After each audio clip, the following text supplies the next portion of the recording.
She's from Bersih, of course, and Bersih fights for struggles for democracy, for free and fair election.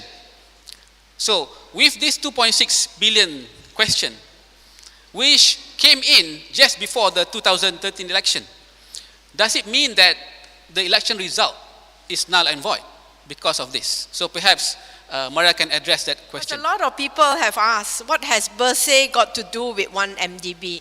And is exactly what Syed has actually explained, that the red light for our involvement is really when we received this report from the Wall Street Journal, whereby there were allegations that some money might have gone into the general elections, the recent general elections. And what Bersih, as an election watchdog, we want to know the answers. And I'm sure every one of you here also wants to know the answers. And the whole 1MDB story has just gone spiraling, that you really do not know what is the truth. But for us, I think because of the money being spent on the election, it does raises the question of whether did we have a clean and fair elections in the GE13.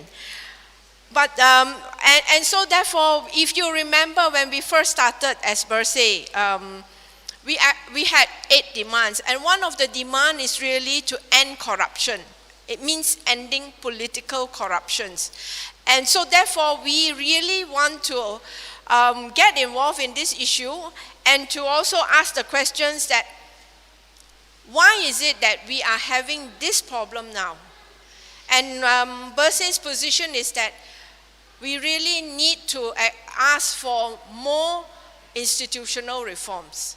Because if you remember, Paul Lau just recently said that to overcome some of these political financing issues, he actually recommending political financing laws. But seriously, I feel that that is not enough. Why I don't feel that just having the laws are enough is because, one, political financing, if you want to deal with this issue, is really about leveling the playing field for all candidates, regardless of the political affiliations. Now, is the government going to level the playing field for all? That is the question. Secondly is that Paul Lau cannot actually just talk about political financing laws, because that in itself will not bring about the institutional change. The institutional change that Bersih wants to see is that not just the financing laws, but also all the other institutions that are connected to the political financing. Like, for instance, the Election Commission. We know how partial they are, in dealing with the elections. So they are not even going to monitor the political financing that is happening right in their face. Don't even talk about the 2.6 billion or 40 whatever billion that you are talking about. Even in the GE13 itself, the Election Commission doesn't even monitor and actually closes an eye in terms of the political financing and the vote buying that goes on in the election.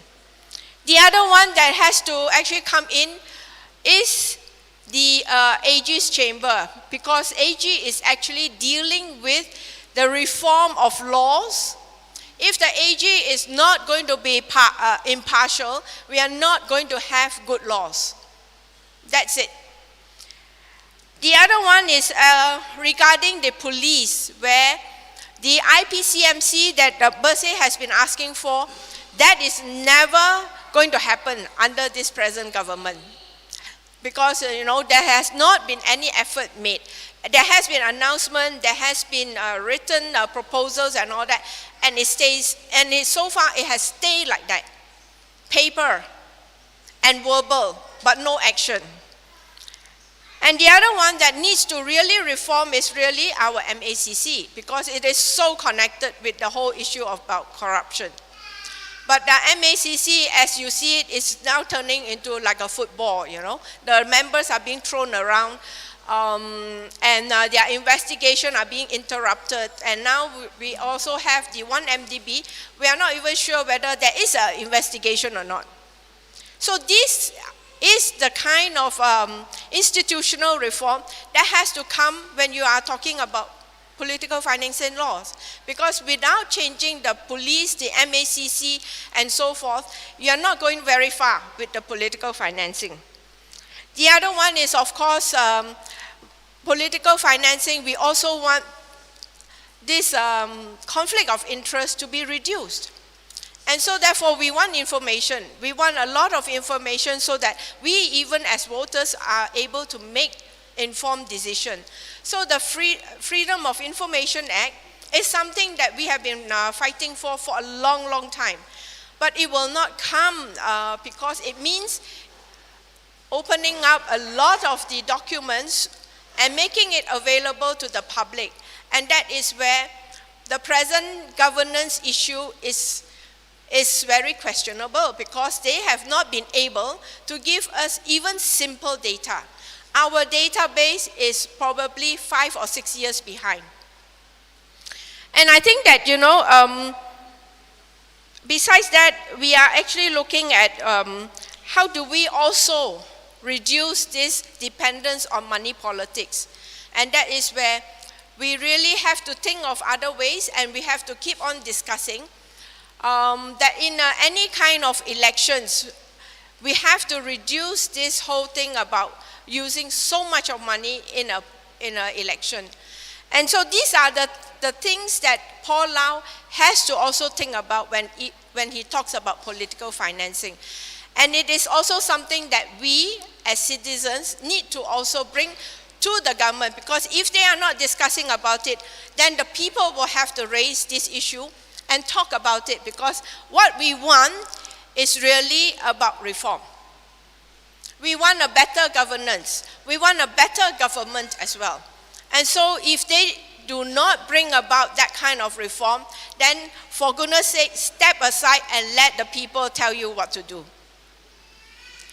So, just to round it up, I think that, the birthday 4 is where we have to really come out, and I really appeal to all Malaysians to come out, because this is the time.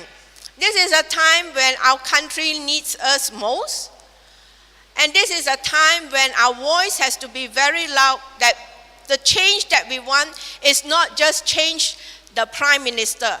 The change that we want is really to change the institutions, to actually bring in the reforms that we want, so that we can have a better Malaysia. We can also have a clean and fair elections. Thank you very much.